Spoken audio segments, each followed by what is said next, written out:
सच्चिदात्मने सर्वान्तरात्मने श्रीमद् वेङ्कटेशाय मङ्गलम्। स्वतः सर्वविदे सर्वशक्तये सर्वशेषिने सुलभाय सुशीलाय वेङ्कटेशाय मङ्गलम्।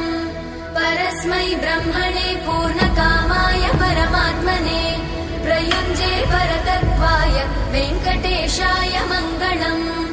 आकालतत्त्वमशान्तमात्मनामनुपश्यताम् अतृप्त्यमृतरूपाय वेङ्कटेशाय मङ्गलम्। प्रायस्वचरणौ पुंसां शरण्यत्वेन पाणिना कृपया दिशते श्रीमद् वेङ्कटेशाय मङ्गलम्।